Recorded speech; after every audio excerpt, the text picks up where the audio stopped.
தீண்டாமை சுவர் அப்படின்னு கட்டுறது என்னன்னா சாதிய வன்கொடுமை. எங்கள் வீட்டை சுற்றி பெரிய காம்பவுண்ட் ஒன்று போட்டாங்க. நாங்கள் நார்மலாக ஒரு காம்பவுண்ட் போடுவாங்கன்னு பார்த்தா பாட்டில் ஓடுங்களை மேலே பதிச்சு நாங்கள் கை வச்சு கூட அந்த கோயிலை பார்க்க முடியாத அளவுக்கு பண்ணாங்க. அதெல்லாம் எங்களால் ஏற்றுக்க முடியல. செவரெலாம் மறுபடியும் கூட இடிச்சா கூட கட்டிக்கலாம். நான் உயிர் ஒன்று போச்சுன்னா அதை திரும்பி யாரெல்லாம் கொடுக்க முடியுமா? இப்போ என்ன ஆயிடுச்சு, நம்ம செவுத்துல கை வச்சு கவர்மெண்ட்டே வந்து வச்சிட்டாலும் நம்மளை கொண்டுருவாங்களோ அப்படின்ற மாதிரி வந்துட்டு நிறைய பேருக்கு வந்து எண்ணம் வந்துருச்சு. நாங்கள் கீழ்மட்டத்தில் இருக்கோம், கீழ்மட்டமாக இருக்கணும்னு சொல்லிட்டு இருக்காங்க. ஏன் நாங்களாம் வாழ்ந்து வரவே கூடாதா? காம்பவுண்டெல்லாம் எங்களுக்கு போடக்கூடாது, எங்களுக்கு தேவையில்லை.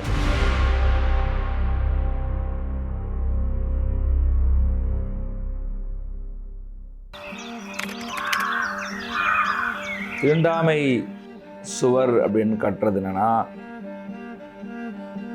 சாதிய மனோபாவம் தான். அதுதான் அடிப்படை.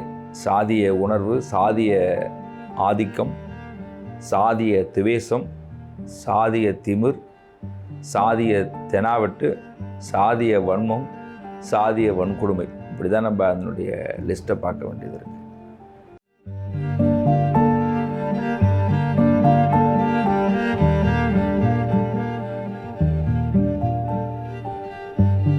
இப்போ பார்த்தீங்கன்னாக்கா எங்கள் ஊர் பல ஆண்டுகளாக அதே இடத்துல நாங்கள் வசித்து வருகிறோம். எங்களுக்கு பார்த்தீங்கன்னாக்கா கூலி தொழில் தான் நாங்கள் செய்கிறது. இப்போ பார்த்தீங்கன்னாக்கா எங்களை சுற்றி இந்த இடத்துல இருக்கிறது காலனி மக்கள்னு பார்த்தீங்கன்னா ஒரு 100-150 குடும்பம் தான் இருக்கிறோம். ஆனால் எங்களை சுற்றி கிட்டத்தட்ட ஒரு 3000 குடும்பங்கள் வன்னிய சமூகத்தை சேர்ந்த குடும்பங்கள் இருக்கின்றன. இது ஆதிகாலமாக மக்களை சாதிய ரீதியாக ஒடுக்கி வருகின்றனர் எங்கள் காலனி மக்களை.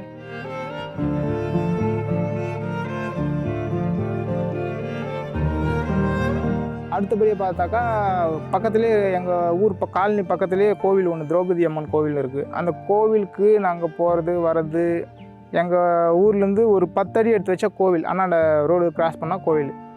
அதுக்கு போயிட்டு வந்துன்னு இருக்கிறோன்ற ஒரே காரணத்துக்காக எங்கள் வீட்டை சுற்றி பெரிய காம்பவுண்ட் ஒன்று போட்டாங்க.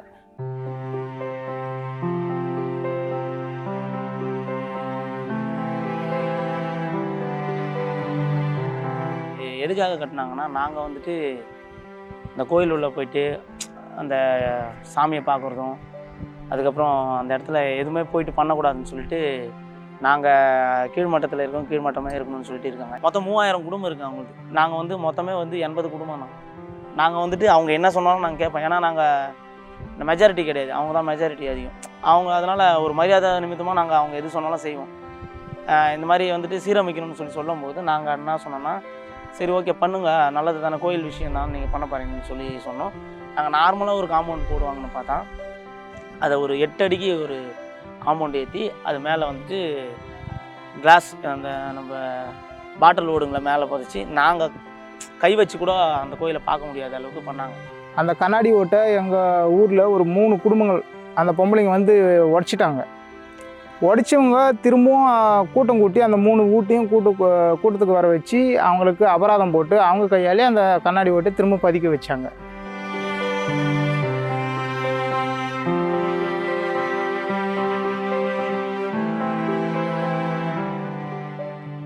இன்றைக்கி எவ்வளோ விஞ்ஞானம், சயின்ஸ் எல்லாம் இன்றைக்கி வளர்ந்துருக்கிற இந்த தேசத்தில் தீண்டாமை ஒரு பெருங்குற்றம், பாவச்செயல் அப்படின்னு சொல்கிற இந்த நேரத்தில், இன்றைக்கி ராக்கெட்டில் விண்வெளியில் விடுற அந்த நேரத்தில், ஆனால் பக்கத்தில் அவன் ப்ரெசன்ஸ் இருக்கக்கூடாது அப்படின்னு நினைக்கிற அந்த மனோபாவம் இருக்குது பாருங்கள்.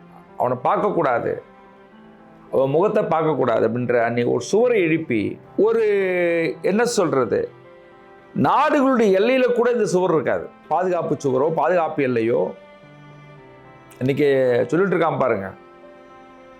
இப்போ பாகிஸ்தானுக்கும் இந்தியாவும் நாட்டு எல்லையில் அவங்க 2 பேரும் கைகுலிக்குவாங்க, அவங்க எல்லையை திறந்து விடுவாங்க. அங்கே கூட எல்லை திறந்து விடப்படுற நிலை இருக்குது. ஆனால் கிராமங்களில் சாதி ரீதியாக இருக்கக்கூடிய இந்த சுவருடைய எல்லை என்னைக்கு திறக்க போகிறோம்?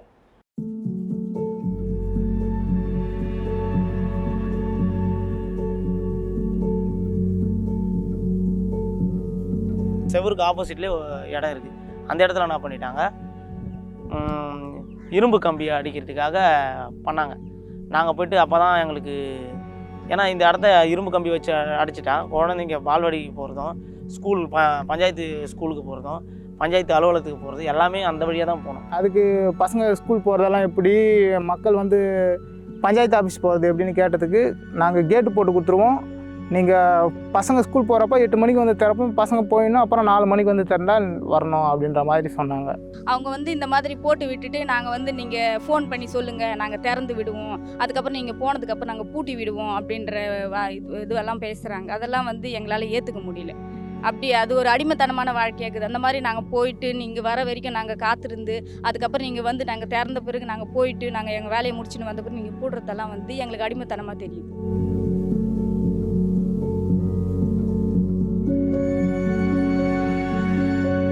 அவங்க அந்த இடத்த வந்து க்ளோஸ் பண்ணாங்கன்னா நாங்கள் வந்து சுற்றி ஒரு 1/2 கிலோமீட்டர் சுற்றி போனோம். ஏன்னா குழந்தைங்க அது ரோடு டிஸ்ட்ரிக் அந்த திருவள்ளூர் போகிற ரோடு அது. அந்த ரோட்டில் வந்து லாரி பஸ் எல்லாமே வரும். குழந்தைங்க சின்ன குழந்தைங்க எப்போ என்ன வேணாலும் நடக்கலாம். இப்போது எங்களோட பயமே அதுதான். குழந்தைங்க போகிற வழியை இவங்க வந்து பிளாக் பண்ணாங்கன்னா அந்த குழந்தைங்களுக்கு எதனா ஆச்சுன்னா, இப்போ ரோடு இந்த செவரெலாம் மறுபடியும் கூட இடித்தா கூட கட்டிக்கலாம். ஆனால் உயிர் ஒன்று போச்சுன்னா அதை திரும்பி யாரெல்லாம் கொடுக்க முடியுமா?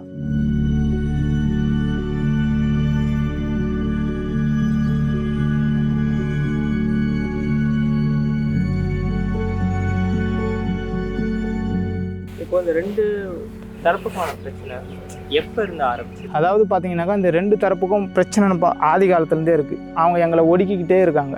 யூஸ்வலாக எல்லா ஊர்லையும் நடக்கிற மாதிரி எங்கள் ஆளுங்க வந்து நின்றுன்னு இருப்பாங்க, அவங்க சேர் போட்டு உட்காந்துன்னு இருப்பாங்க.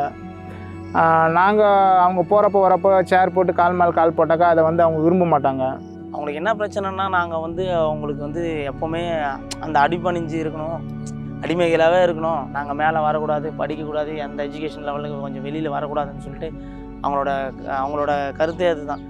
சாதி சொல்லி தருதலையாக வளர்க்குறது. நீ ஆண்ட பரம்பரைடான்னு சொல்லி இவ்வளோ பெரிய மீசி வலித்து அவனை எங்கேயோ ஒரு கல்ஃப் கண்ட்ரிக்கு ஒட்டகம் வச்சுட்டு இருப்பான். அவனுக்கு வந்து சொல்கிறது இல்லை. அவனுடைய கல்வி முக்கியம்டா, அந்த சக மனுஷனை நேசிக்கணும், அதான்டா முக்கியம், மற்றவங்களோட அன்பாக பழகணும், உணவு தேவை, நல்ல வீடு இருக்கணும், நல்ல மருத்துவம் இருக்கணும், நல்ல சுகாதாரம் இருக்கணும், இதுதான் மனுஷனுக்கு அடிப்படையான தேவை. மற்றவனை வந்து காயப்படுத்தக்கூடாது. ஆனால் இவன் என்ன சொல்லி கொடுக்குறான், நீ ஆண்ட பரம்பரைன்னு இவ்வளோ பெரிய மீசை வச்சு அந்த மீசை மயிர் 2 கிராம் இருக்குமா, 1 கிராம் இருக்குமா?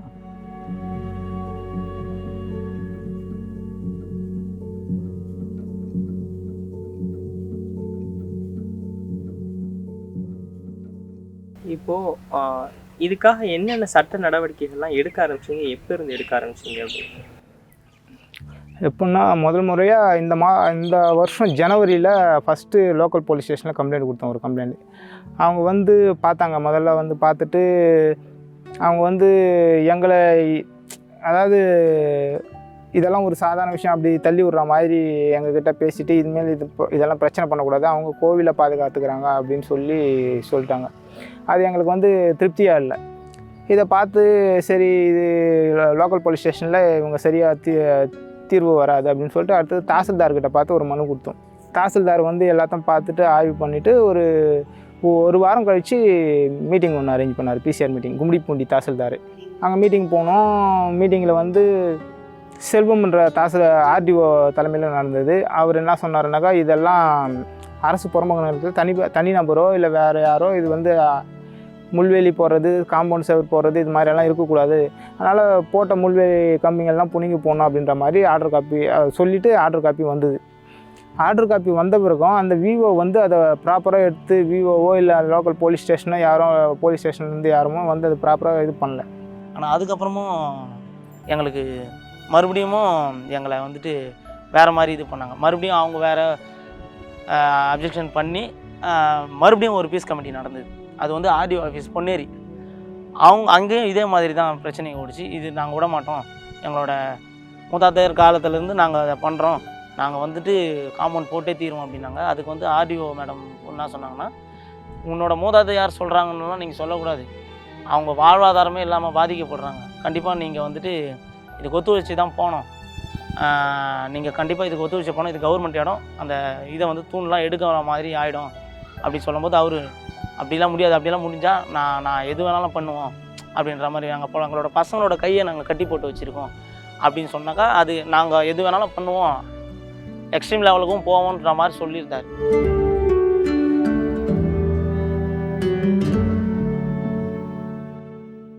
இது இன்னும் எவ்வளோ பெரிய ஒரு சோகம் பாருங்க. சக மனுஷனை நேசிக்க முடியாமல் அந்த சுவரை வந்து எடுக்கணும் அப்படின்னு சொல்கிறாங்க. அது மக்களுடைய இப்போ 2 மக்களும் ஒரு முடிவெடுத்து நம்ம அது கோவில் சுவரம் வச்சுக்கிட்டாங்கன்னா பிரச்சனை கிடையாது, யாரும் தடுக்க போகிறது கிடையாது.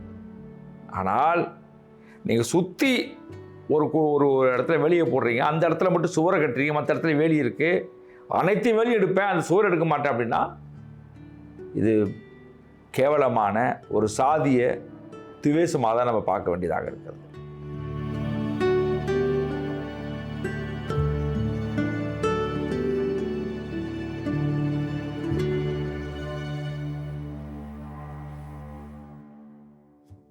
நீங்க ஊருக்குள்ளே உங்களுக்குள்ளேயே சந்திக்கக்கூடிய பிரச்சனைகள் என்ன? உதாரணமா 2 தரப்பு அந்த மாதிரி பிரச்சனைகள் என்ன சந்திக்கிறீங்க? இப்போ பார்த்தீங்கன்னாக்கா எங்கள் ஊரில் வந்து பஞ்சாயத்து தலைவர் இருக்கார். பஞ்சாயத்து தலைவர், அதுக்கப்புறம் இன்னொருத்தர் முருகேசன்ற ஒருத்தர். இவங்க 2 பேரும் வந்து ஊருக்கு ஃபேவராக பேசுகிறாங்க. ஏன்னா இவங்க 2 பேருமே அரசியல்வாதிங்க. இந்த காம்பவுண்ட் மேட்டர்லேயே வந்துட்டு அதை ரிமூவ் பண்ணுறதுக்கு கவர்மெண்ட் ஆர்டர் வந்தோம், அவங்க வரணும்னு சொல்லும் போதும் இங்கே சுயநலத்துக்காக சில பேர் இங்கே அந்த வேலையை பார்க்குறாங்க. எப்படின்னா அங்கே போயிட்டு இவங்க நல்ல பேர் எடுக்கிறதுக்காக நம்ம மக்களை வந்து தூண்டி விடுறது. ஓட்டு போடணுன்னாலும் ஓட்டு வங்கிக்காக அதுக்காக அவங்கள சார்ந்து இருக்காங்க. அதனால் அவங்க வந்து அப்போத்துலேருந்து இப்போ வரைக்கும் அவங்களுக்கு ஃபேவராக தான் பேசிக்கிறாங்க, எங்களுக்கு அகைன்ஸ்டாக பேசுகிறாங்க. இப்போ என்ன ஆயிடுச்சு, நம்ம செவுத்துல கை வச்சு கவர்மெண்ட்டே வந்து வச்சிட்டாலும் நம்மளை கொண்டுருவாங்களோ அப்படின்ற மாதிரி வந்துட்டு நிறைய பேருக்கு வந்து எண்ணம் வந்துருச்சு. அதனால் என்ன பண்ணிட்டாங்க, ஃபோன் பண்ணி ஊரில் ஒரு 4-5 பேருக்கு ஃபோன் பண்ணி நீ வந்துட்டு உங்கள் ஊரில் போய் சொல்லிடு, இல்லாச்சு இருக்க மாட்டாங்க அப்படின்ற மாதிரி பேசி அவங்க வந்து திரும்பவும் நீங்களே பேசிங்க அப்படின்ற மாதிரி ஊர்லேயே ஒரு 4-5 பேரை ட்விஸ்ட் பண்ணி எங்களுக்குள்ளேயே வந்து கோத்து விட்டு வேடிக்கை பார்க்குற மாதிரி நிறைய வேலைகள்லாம் செஞ்சுன்னுக்கிறாங்க.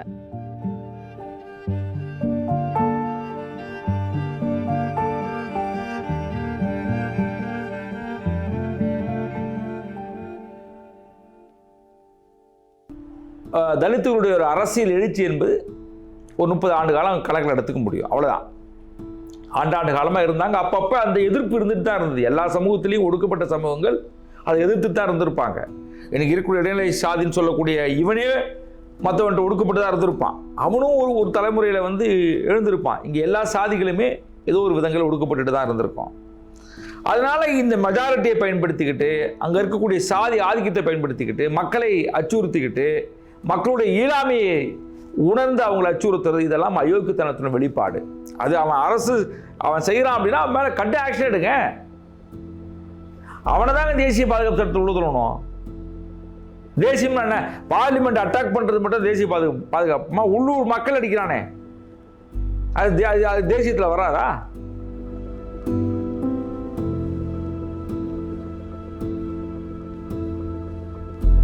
மக்களுக்கான விழிப்புணர்வு வந்து சொல்ல வைக்கணும். இது வந்து மனித உலகத்துக்கு விரோதமானது, மாண்புக்கு விரோதமானது, சமத்துவத்துக்கு எதிரானது, ஜனநாயகத்துக்கு எதிரானது. இப்படி வந்து ஒரு சக மனுஷனை வந்து ஒரு சூறை எழுப்பி நம்ம பார்க்கக்கூடாதுன்னு நினைக்கிறது வந்து நம்மளுக்கு ஹியூமிலேஷன். இது எவ்வளோ பெரிய சோகம் தெரியுமா?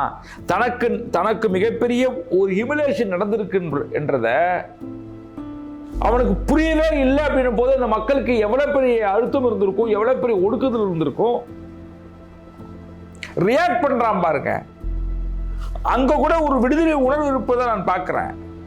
ஆனால் அதை பண்ணி எனக்கு எதுவுமே ரெஸ்பான்ஸ் பண்ண முடியாதுன்னு ஒருத்தர் இருக்கிறான்னா அவங்க எவ்வளவு ஆதிக்கம் இருந்திருக்கும். அந்த பார்வையிலிருந்து நம்ம அரசியல்படுத்த வேண்டியிருக்கு. மக்களுக்கு புரிய வைக்க வேண்டியது இருக்கு. இளைய தலைமுறைக்கு அந்த அரசியலை சொல்ல வேண்டியிருக்கிறது.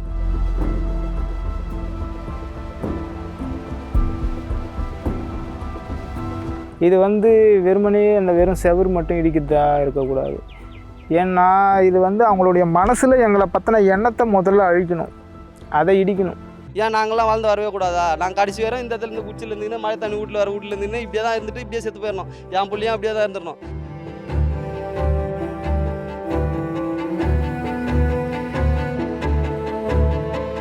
சமூகத்துக்கு நிறைய மாற்றங்கள் தேவை அப்படின்னு பார்க்கும்போது என்னை பொறுத்தவரை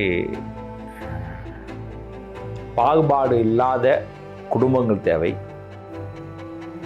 பாகுபாடு இல்லாத கிராமங்கள் தேவை, பாகுபாடு இல்லாத நகரங்கள் தேவை, பாகுபாடு இல்லாத நாடு தேவை, பாகுபாடு இல்லாத மனிதர்கள் தேவை. காலங்காலமாக ஒரு தலித்துக்கள்னால் இப்படி தான் இருக்கணும், இப்படி தான் அவங்கள நம்ம அடக்கி ஆளணும் அப்படின்ற ஒரு எண்ணம் மேல்தட்டு மக்கள் மத்தியில் நிறைய ப்ராப்ளமாக இருக்குது. அந்த எண்ணத்தை முதல்ல அழிக்கிற மாதிரி அரசாங்கம் ஏதாவது ஒரு நடவடிக்கை எடுக்கணும்.